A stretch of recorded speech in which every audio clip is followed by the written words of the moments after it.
महोदय से अपने गुरु शिव का चर्चा करने का आदेश हुआ है। अपने गुरु शिव के चरणों में समर्पित हूँ। देखिए, बहुत प्रयास के बाद हमारे साहब ने शिव को अपना गुरु बनाए।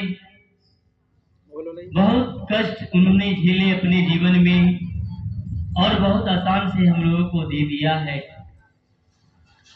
और यदि ये समय को खो देंगे तो साहब तो बोल ही दिए, काश पास आओ हम ना आएंगे बार बार। साहब हमेशा बोलते थे कि काश पास आओ हम ना आएंगे बार बार। इसका मतलब ये है कि साहब का जो काम था वो तो अपना काम कर दिए। उनका काम था उन्होंने शिव को अपना गुरु बनाना, उन्होंने अपने शिव को अपना गुरु बना लिए और लोगों को भी बताना शुरू कर दिया। वो अपने गुरु की आज्ञा को पालन करके उन्होंने लोगों को बताना शुरू कर दिया कि शिव वेद बोलता है, जगत गुरु नमस्तेभ्यम, हे जगत का गुरु आपको प्रणाम।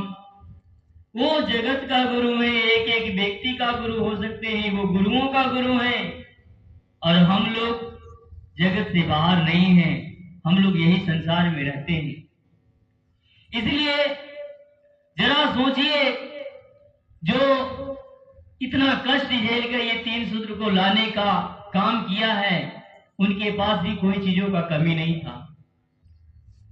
उनके घर में भी 3-3 गो IAS अफसर था।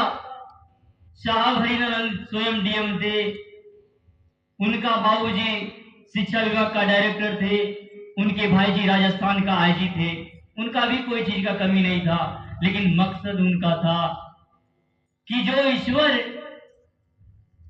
जिसको ईश्वर कहते हैं, महेश्वर कहते हैं, उनको ही अपना गुरु बनाएंगे। और वो जानते थे, वो मां से सुन रखे थे कि ईश्वर भगवान को कहते हैं, बाबूजी से सुन रखे थे कि ईश्वर भगवान को कहते हैं और भगवान शिव को कहते हैं। उन्होंने शिव को अपना गुरु बना लिया। उसी तरह हम सभी गुरु भाई बहन जो भी नामों का घोषणा कराए हैं, हम लोग सभी चर्चा करते हैं, आपस में बात करते हैं। कोई मासिक चर्चा के माध्यम से, कोई साप्ताहिक चर्चा के माध्यम से लोगों को बताने का काम कर रहा है। उनके पास भी काम है, ऐसा नहीं है कि उनके पास काम नहीं है, उनके पास भी काम है। वह भी गृहस्थ जीवन जीता है। ऐसा नहीं है कि वो बेवकूफ है, आपको बताने आया है।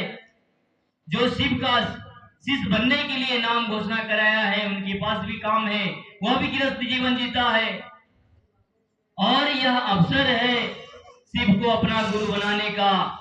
वरना साहब एक बात और कहे हैं कि जो यहाँ नहीं समझिएगा, आसमान में वैसे लोग हैं वो समझा देंगे।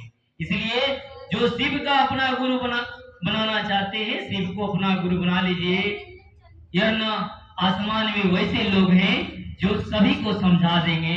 जो धरती पर नहीं समझ रहा है, गुरु भाई बहन कहने जाता है, उनको बेवकूफ समझता है। अगर गुरु बहना कहने गया, उनको समझता है सबसे बेवकूफ यही है। तो साहब तो कह ही दिए है कि जो यहाँ नहीं समझिएगा, समझाने वाला आसमान में कोई बैठा हुआ है, उसको समझा देगा। इसलिए इतना प्रयास करने के बाद हम लोग नहीं समझते हैं, तो दूसरा साहब बोल दिए, दूसरा कोई उपाय नहीं है। बच्चा यदि एक गलती करता है तो माँ बाप उसको माफ कर देता है, लेकिन बच्चा हमेशा यदि गलती करते रहे, वह बड़ा हो जाए और फिर भी गलती करते रहे, माँ पिता की नजरों से गिर जाते हैं। उसी तरह भगवान शिव, जिसको हम बाबा के रूप में पूजा करते हुए आए हैं, वही बाबा को अपना गुरु बनाने की बात आ रहा है। ऐसा नहीं सोचिएगा कि मैं मंदिर में पूजा कर लिया हूँ, सब चीज हो गया। नहीं, इस कलयुग है और कलयुग में साहब कहे हैं कि शिव को गुरु बनाने की जरूरत है। कहा गया गुरु बिन ज्ञान न, और ज्ञान बिना भक्ति नहीं होता है। बिना गुरु का ज्ञान नहीं होगा और ज्ञान बिना भक्ति नहीं होगा। इसलिए शिव को अपना गुरु बनाइए। और चलिए, कल हमारी दीदी नीलमानंद का पुण्यतिथि है, जिन्होंने साहब से कहे थे कि पत्ते पत्ते को शिव शिष्य बनाना है भैया। इस धरती पर जब हमारे गुरु शिव ने कह दिए कि लोगों को बताइए दीदी ने क्या नहीं किए। दीदी ने एक राजघराने की बेटी होते हुए उनके घर जो भी लोग जाते थे, साहब कहते थे कि तुम कितना करती हो, खाना भी बनाती हो, गुरु भाई को खिलाती भी हो और इतना कष्ट सहती हो, इतना बड़े अफसर की पत्नी भी हो। बोले देखिए साहब, आप तो भाई बहन का रिश्ता दुनिया से लगाए हैं। दुनिया वाले हमारे भाई हैं, दुनिया वाले हमारी बहन हैं, और हमारे गुरु शिव का आदेश है, उनके लिए हमें लोगों के सामने झुकना भी पड़ेगा। हम झुकेंगे क्योंकि महादेव का शिष्य है और महादेव का शिष्य अनुशासित होता है। इसलिए हम लोग शिव को अपना गुरु बनाए हैं। शिव को भूल नहीं जाना है, 3 सूत्र करते रहना है, लोगों को बताते रहना है।